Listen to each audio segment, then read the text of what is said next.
जय हिंद साथियों। Most welcome आप सभी का आपके अपने चैनल IQ स्टडी सेंटर पर। और हरियाणा ग्रुप डी हो, हरियाणा पुलिस हो, जेल वार्डर हो, यानी कि जितनी भी अभी तक हरियाणा के अंदर जो भी वैकेंसी निकली है उनका एग्जाम अभी इसी साल में हो जाएगा। तो साइंस आपके हर एग्जाम के अंदर आती है और ग्रुप डी के अंदर तो 25 नंबर की साइंस आती है। आज हमारी ये पांचवी क्लास, छठी क्लास है साइंस की। डेली आपको जो ये क्लासेज है दोपहर को 2 बजे देखने को मिलती है। बाकी क्लासेज का जो टाइम है सुबह 11 बजे, सुबह 7 बजे Haryana GK, Haryana current affairs, GK GS की सुबह 11 बजे, साइंस की दोपहर को 2 बजे और रात को 9 बजे मैथ की live class. Haryana group D के लिए कंप्लीट पीवाईक्यू पीडीएफ आप इस नंबर के ऊपर व्हाट्सअप करके प्राप्त कर सकते हैं, जिसका प्राइस 230 रुपीज प्राइस रहेगा। तो चलिए आज का क्वेश्चन है, कल मैंने आपको ये क्वेश्चन होमवर्क के रूप में भी दिया था कि ये चुंबक जो है वो किसके द्वारा खोजा गया था। चुंबक तो आपने देखा ही होगा, ठीक है, जो लोहे के साथ में चिपकता है, तो किसके द्वारा खोजा गया था। तो राइट ऑप्शन रहेगा ऑप्शन नंबर ए, मैग्नस। देखिए एक बड़ी सी इंटरेस्टिंग सी इसकी कहानी है। एक यूनान के अंदर एक गडरिया रहता था, यानी कि गडरिया तो आप लोग जानते होंगे कौन होता है। गडरिया यानी कि जो भेड़ बकरी जो चराते हैं, और उस गडरिये का जो नाम था, उस गडरिये का नाम था मैग्नस। ठीक है, भेड़ बकरियों को चराने के लिए वो पास में एक पहाड़ पर गया था। भेड़ बकरियों को चराने के लिए पहाड़ों पर गया था, पहाड़ों पर डेली लेकर जाता था।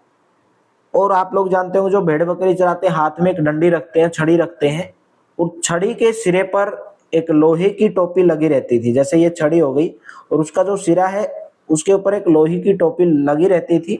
ठीक है, और एक दिन पहाड़ पर वो चट्टान के ऊपर से एक छड़ी को उठाने में उसे बहुत जोर लगाना पड़ा। तो जैसे चट्टान पे मार रहा था ऐसे छड़ी, तो अचानक से छड़ी उसकी चट्टान से चिपक गई। तो उसको लगा कि ये छड़ी क्यों नहीं उठ रही है, तो अचंभित हो गया वही। ठीक है, तो चट्टान जो है उठा रहा था लेकिन वो उसी की तरफ जा रही थी। तो इसका मतलब ये था कि वहीं से चुंबक की खोज हो गई थी और उसी के नाम पर यानी कि मैग्नस के द्वारा चुंबक की खोज की गई थी। ठीक है, उस चट्टान का नाम बताएं जिसे चुंबक को खोजा गया था। Name the rock from which the magnet was discovered, magnesia, magnus, magnetite या मैग्नेटम। तो राइट ऑप्शन रहेगा magnetite. Magnetite option number C correct रहेगा। अभी आपको बताया उसकी जो छड़ी थी उस पहाड़ को चिपक रही थी, उठाने में वो सक्षम नहीं था, उसको उठा रहा था तो फिर वापस चिपक रही थी, यानी कि उसके अंदर चुंबक था। तो वहीं से चुंबक की खोज हुई और उस गडरिये के नाम पर ही उस पत्थर को, उस गडरिये का जो नाम था मैग्नस नाम था, उस गडरिये के नाम पर ही उस पत्थर को मैग्नेटाइट नाम दिया गया। और मैग्नेटाइट के अंदर क्या होता है, लोहा होता है, आयरन होता है। ठीक है, और कुछ लोगों का विश्वास ये है कि जो ये मैग्नेटाइट है मैग्नीशिया नामक स्थान पर सबसे पहले पाया गया था। कुछ लोग इसमें विश्वास रखते हैं कि जो मैग्नेटाइट है मैग्नीशिया नामक स्थान पर पाया गया था। और जिन भी मटेरियल्स के अंदर, जिन भी पदार्थ के अंदर लोहे को आकर्षित करने की, अट्रैक्ट करने की प्रॉपर्टीज होती है, गुण होता है, उसी को चुंबक कहा जाता है, उसी को मैग्नेट कहा जाता है। निम्न कथनों पर विचार करना है और बताना है कि इनमें से कौन सा कथन असत्य है। ठीक है, गलत कथन की आपको पहचान करनी है। देखिए, मैग्नेटाइट चट्टान में लोहा पाया जाता है, बिल्कुल सही है, अभी मैंने आपको बताया। जिन पदार्थों में लोहा को आकर्षण करने की क्षमता होती है चुंबक कहलाती है। Substances that have the ability to attract iron are called magnets. लोहे के टुकड़े से बना चुंबक को कृत्रिम चुंबक कहते हैं। A magnet made from a piece of iron is called an artificial magnet, बिल्कुल सही है। प्लास्टिक भी एक प्रकार का, प्लास्टिक थोड़ी चुंबक होता है, plastic is also type of artificial magnet, ये गलत है।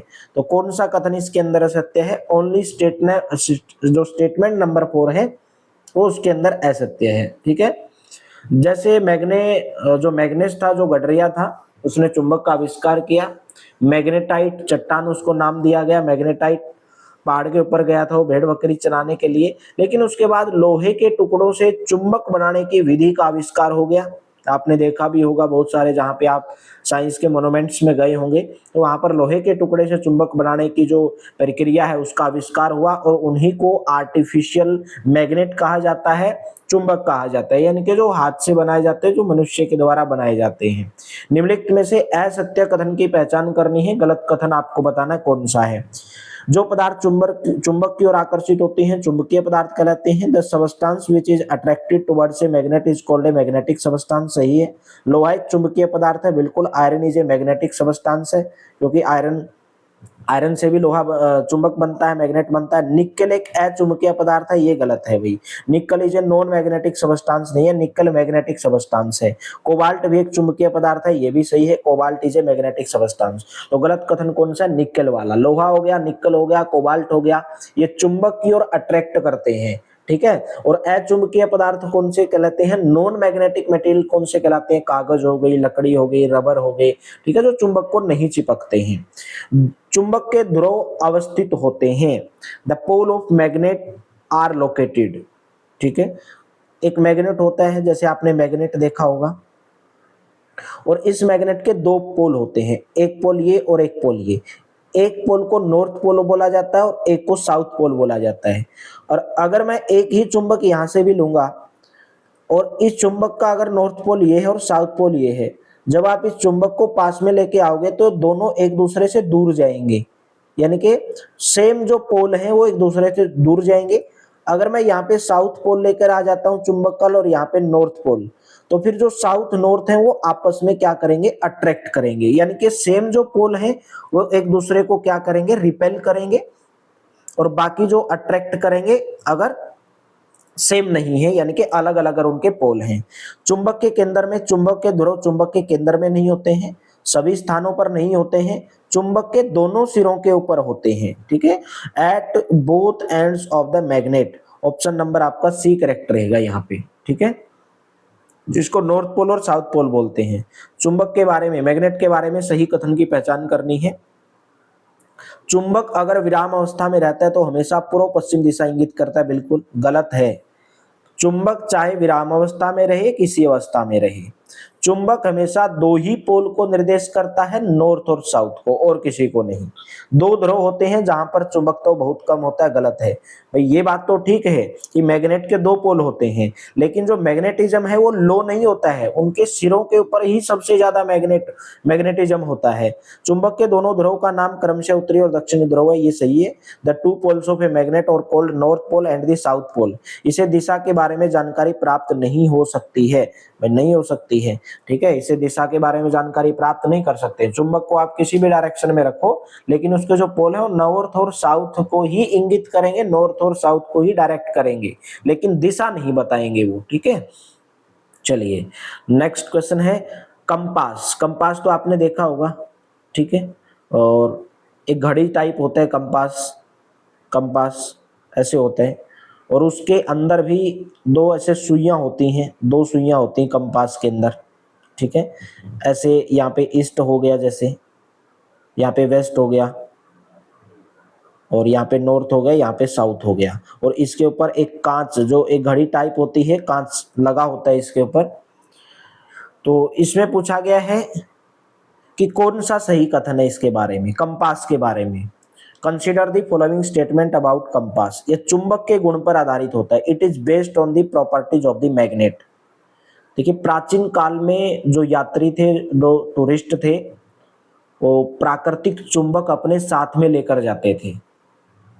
क्यों लेके जाते थे नेचुरल मैग्नेट अपने साथ में?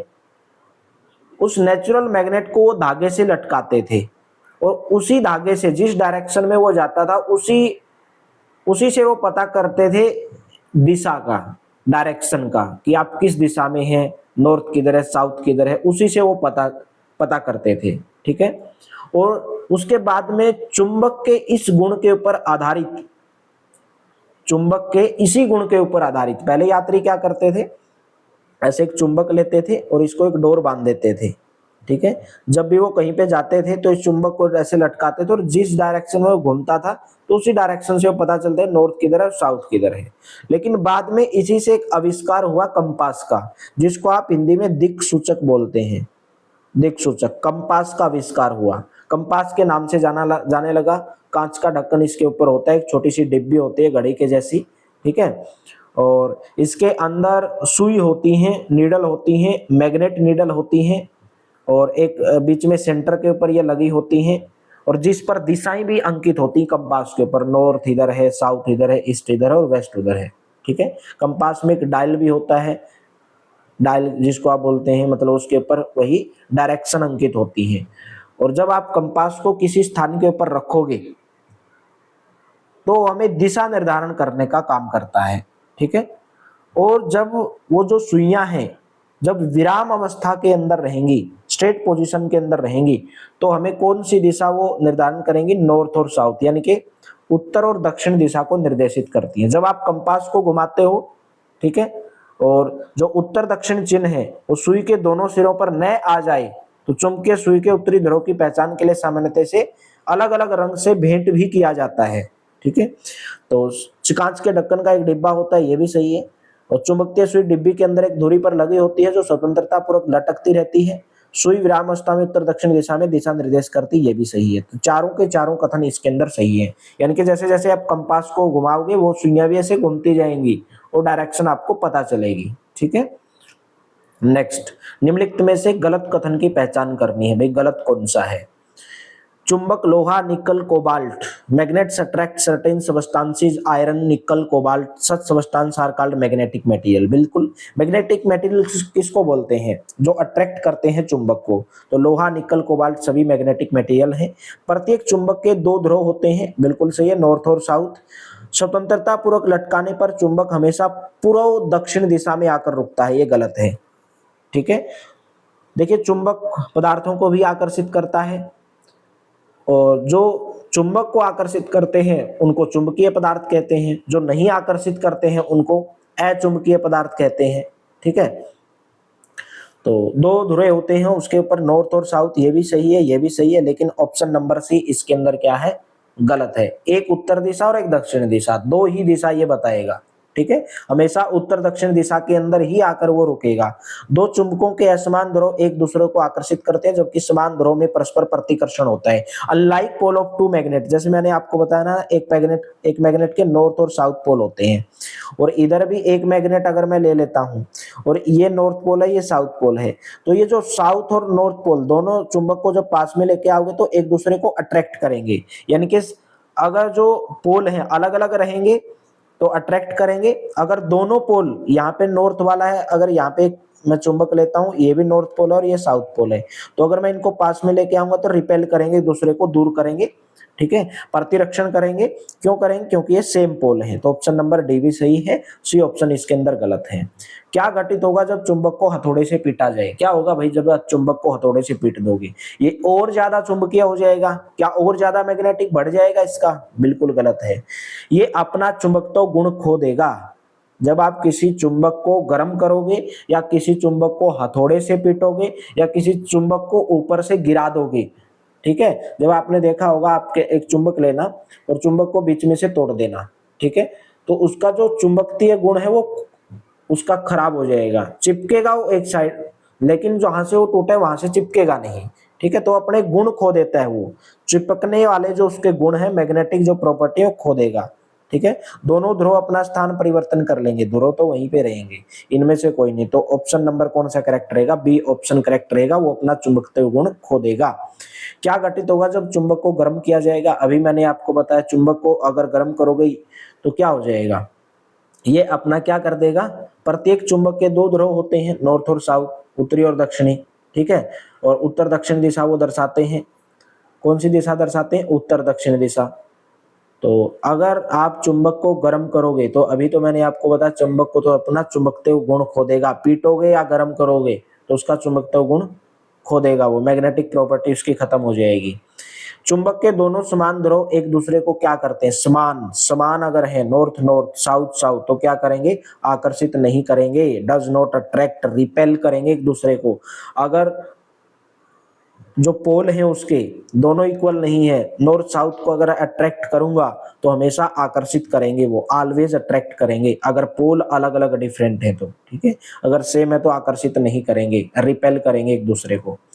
नेक्स्ट है कथनों पर विचार करना है और सही कथन आपको बताना है कौन सा है। छठ जो है चुंबक के रखरखाव के इसमें हमेशा विपरीत ध्रुव को साथ रखनी चाहिए, ठीक है। While handling a bar magnet always keep the opposite pole together, क्यों, ऐसा क्यों?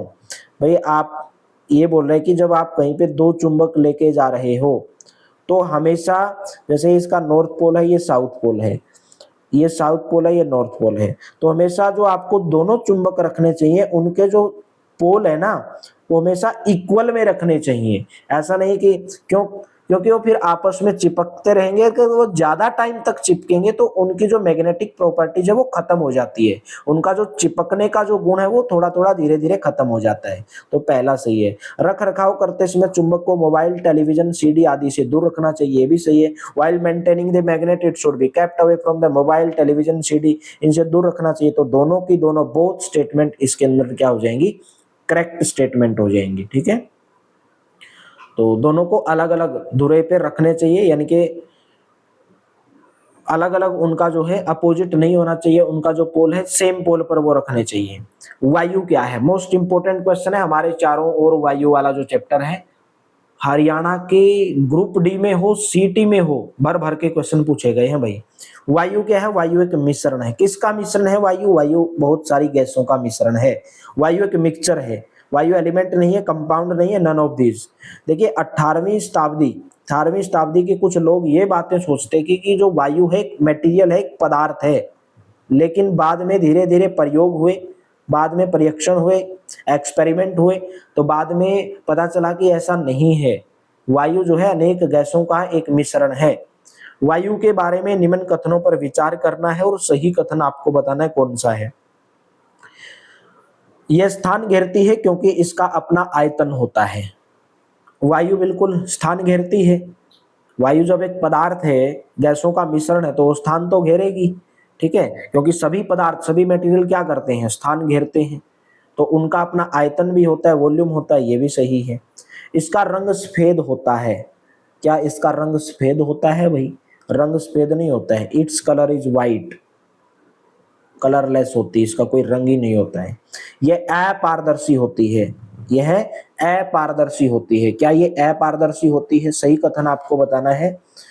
ये अपारदर्शी नहीं होती है, पारदर्शी होती है, ये भी गलत है भाई, क्योंकि ये ट्रांसपेरेंट होती है। ऐसा अगर हवा चल रही है कि आप हवा अगर चल रही है तो देख नहीं सकते, देख सकते हैं हवा कितनी भी तेज चल रही हो, ठीक है, ट्रांसपेरेंट होती है ये। प्रकृति में जल चक्कर के लिए वायु में जल वाष्प का होना अनिवार्य है, ये बिल्कुल सही है। तो पहली और चौथी स्टेटमेंट सही रहेगी। क्यों? क्योंकि वायु के अंदर, भाई जब वर्षा कैसे होती है, वर्षा और बादल कैसे बनते हैं, बादलों से वर्षा होती है, बादल कैसे बनते हैं? देखिए वायु के अंदर, एयर के अंदर जो जल वाष्प है, वाटर वेपर है, वाटर वेपर, ये होना जरूरी है। ये नहीं होंगे तो बादल नहीं बनेंगे, और बादल नहीं बनेंगे तो वर्षा नहीं होगी। तो जल चक्कर के लिए, यानी कि वाटर साइकिल के लिए एयर में वाटर वेपर होना जरूरी है। क्यों? क्योंकि जब धरती पे जो पानी है वो गर्म, सूर्य की किरणें उसके ऊपर पड़ती हैं, वो गर्म होता है, और गर्म होने के बाद में उसका वाष्पोत्सर्जन होता है, वेपोराइजेशन होता है।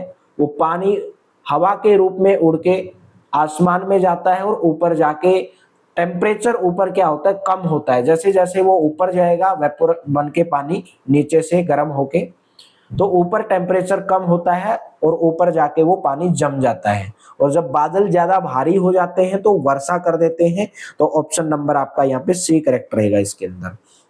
नेक्स्ट है, वायु की वह पर जो पृथ्वी को घेरे हुए रहती है क्या कहलाती है? हरियाणा ग्रुप डी का उठा के देख लेना, 2023 का जो पेपर हुआ था उसके अंदर ये क्वेश्चन पूछा गया था, और ये किस क्लास का पता है? ये 6th क्लास एनसीईआरटी का क्वेश्चन है, ठीक है, वही मैं आपको करा रहा हूं मेरे दोस्तों। वायु की वह पर जो पृथ्वी को घेरे हुए रहती है वह क्या कहलाती है? पूरा सर्च करके, पूरा एनसीईआरटी को देख के तब हाथ लगाया है इस सीरीज को, धाकड़ सीरीज को, ऐसे ही हाथ नहीं लगाया है, ठीक है। तो राइट ऑप्शन कौन सा रहेगा? ऑप्शन नंबर डी, वायुमंडल बोलेंगे, उसको एटमॉस्फेयर बोलेंगे। हमारी पृथ्वी वायु की एक पतली परत से घिरी हुई है, और इस पूरी परत का जो विस्तार है पृथ्वी की सतह से बहुत सारे किलोमीटर ऊपर तक है और इसी को हम क्या बोलते हैं, वायुमंडल बोलते हैं। नेक्स्ट है हमारे वायुमंडल में सर्वाधिक मात्रा में कौन सी गैस उपस्थित है। मोस्ट इंपोर्टेंट क्वेश्चन है, बहुत ज्यादा बार पूछा गया। नाइट्रोजन सबसे ज्यादा मात्रा में पाई जाती है। मैं बता दे रहा हूं यहाँ पे हमारे वायुमंडल के अंदर कौन सी गैस कितनी मात्रा में पाई जाती है। सबसे ज्यादा मात्रा में नाइट्रोजन गैस पाई जाती है 78.03%। ठीक है, 78.03%। ऑक्सीजन कितनी पाई जाती है, 20.99%, यानी कि लगभग 21%। आर्गन यानी कि AR से लिखते हैं, आर्गन हमारे वायु के अंदर 0.93% पाई जाती है। कार्बन डाइऑक्साइड ये भी पूछा जाता है, 0.03% पाई जाती है। हाइड्रोजन एयर के अंदर कितनी पाई जाती है, 0.01% पाई जाती है। नियोन पाई जाती है 0.0018%। हीलियम पाई जाती है, helium 0.0005 helium gas. Krypton gas पाई जाती है Kr क्रिप्टोन 0.0001% पाई जाती है, 001%। जिनोन गैस पाई जाती है 0.000005% पाई जाती है। ये सभी गैसें जो हैं हमारे वायुमंडल के अंदर सबसे ज्यादा मात्रा में नाइट्रोजन और उसके बाद में ऑक्सीजन। और ये भी क्वेश्चन पूछा जाता है कार्बन डाइऑक्साइड कितनी पाई जाती है, 0.03% पाई जाती है। नोट डाउन कर लेना है, बी ऑप्शन करेक्ट रहेगा। नेक्स्ट है, निम्नलिखित में से असत्य यानी कि गलत कथन की पहचान करनी है।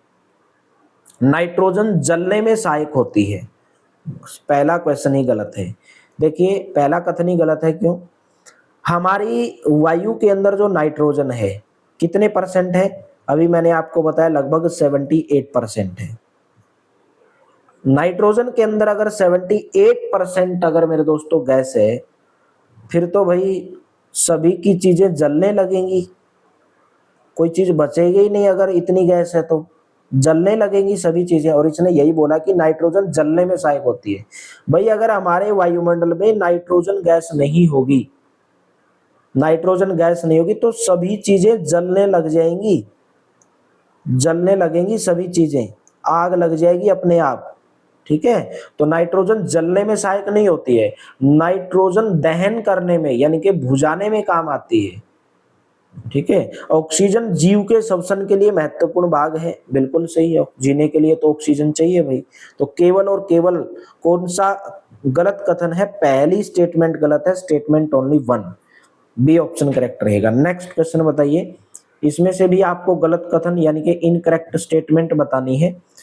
ईंधन और पदार्थों के जलने से धुआं उत्पन्न होता है। Smoke is also produced by burning fuels and substance, बिल्कुल सही है। जब आप कोई ईंधन जलाओगे, लकड़ी जलाओगे या कोई भी फैक्ट्रियों के अंदर जो चीजें जलती हैं, ठीक है, वो क्या करती हैं, धुआं उत्पन्न करती हैं।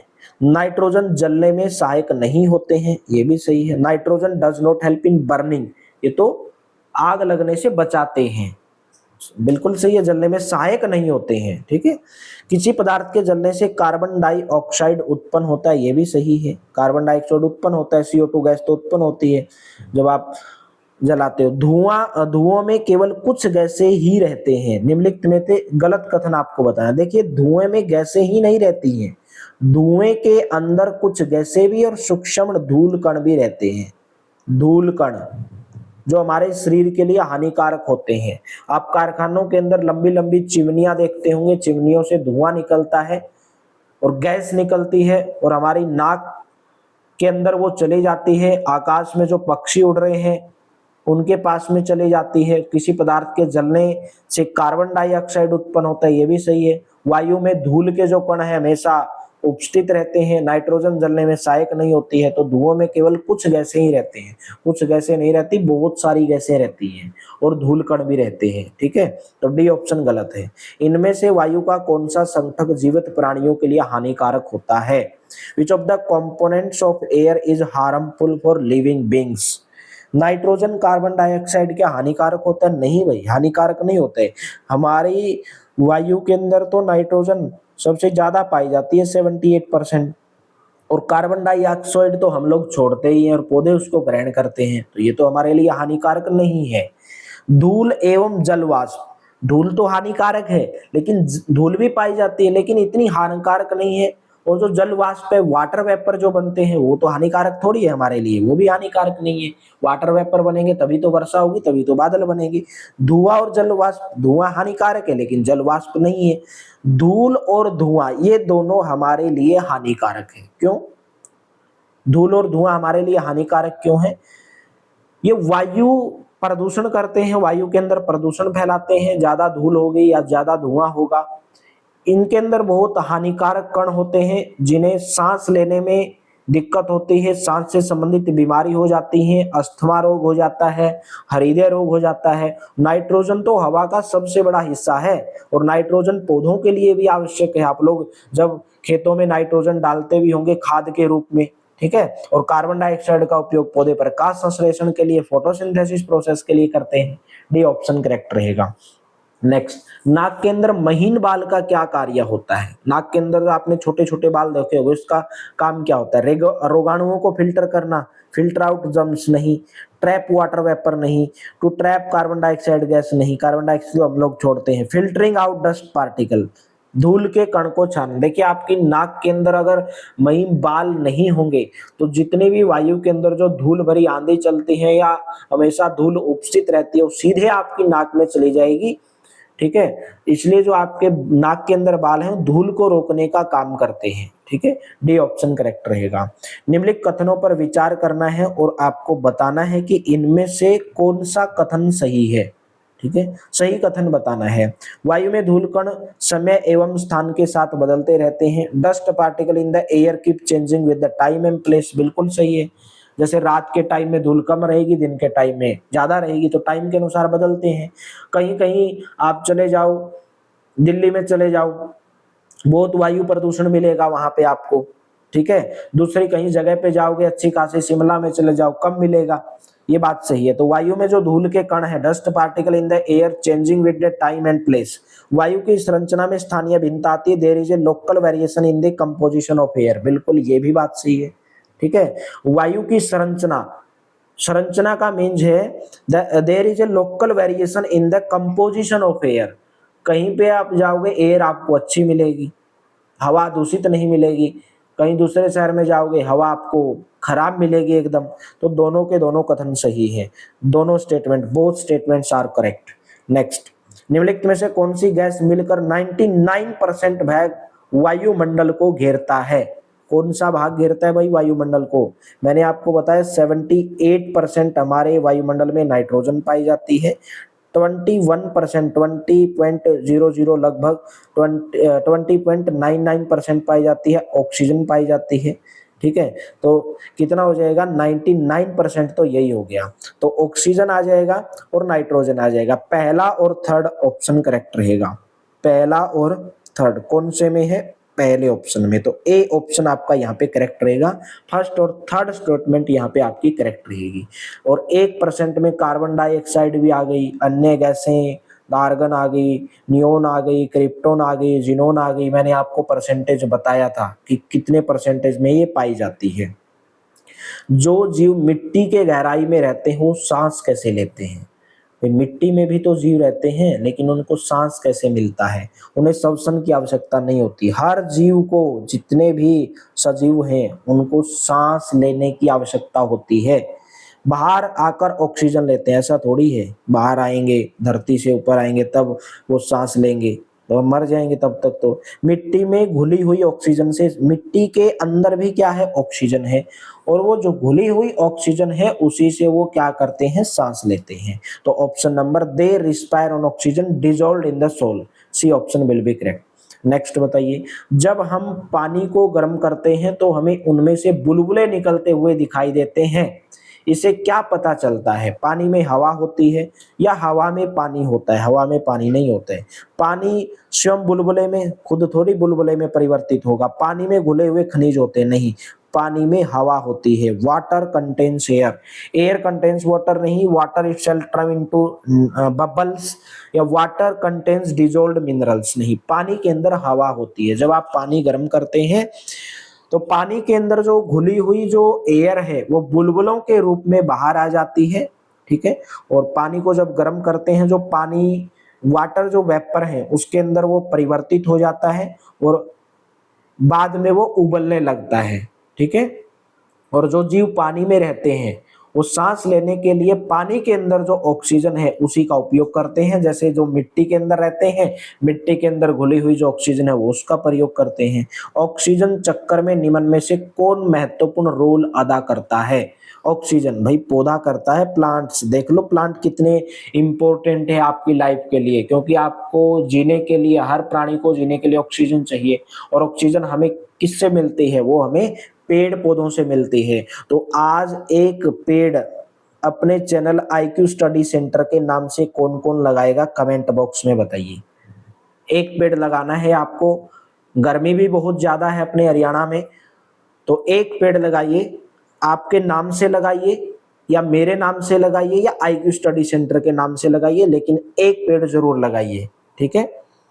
तो ऑक्सीजन तो पौधे उत्पन्न करते हैं और कार्बन डाइऑक्साइड जो है ग्रहण करते हैं। तो ऑक्सीजन चक्कर में पौधा मोस्ट इंपोर्टेंट रोल प्ले करता है, प्लांट। कार्बन डाइऑक्साइड और ऑक्सीजन के बीच समन्वय किसके द्वारा स्थापित किया जाता है? By whom is coordination established between carbon dioxide and oxygen? प्रकाश संश्लेषण और श्वसन, फोटोसिंथेसिस एंड रिस्पायरेशन। प्रकाश संश्लेषण फोटोसिंथेसिस के बारे में हम पढ़ चुके हैं। फोटोसिंथेसिस के अंदर पौधे अपना भोजन खुद बनाते हैं और इसके साथ ही वो ऑक्सीजन बाहर छोड़ते हैं, ऑक्सीजन उत्पन्न करते हैं। और पौधों में जो ऑक्सीजन का उपयोग करते हैं, वो जो उपयोग की गई ऑक्सीजन की तुलना में वे और ज्यादा ऑक्सीजन हमें देते हैं। इसलिए हम कहते हैं कि पौधे ऑक्सीजन उत्पन्न करते हैं। कार्बन डाइऑक्साइड और ऑक्सीजन के बीच में प्रकाश संश्लेषण और श्वसन। क्यों? क्योंकि जब पौधे प्रकाश संश्लेषण प्रक्रिया करेंगे, जब पौधों की संख्या ज्यादा होगी तो फोटोसिंथेसिस प्रोसेस भी ज्यादा होगा, और फोटोसिंथेसिस प्रोसेस ज्यादा होगा तो हमें ऑक्सीजन भी और ज्यादा मिलेगी, पर्याप्त मात्रा में मिलेगी, अच्छी खासी हवा हमें मिलेगी, ऑक्सीजन मिलेगी। और हम सांस लेंगे तो हम कार्बन डाइऑक्साइड छोड़ेंगे। कार्बन डाइऑक्साइड किसके लिए उपयोगी है?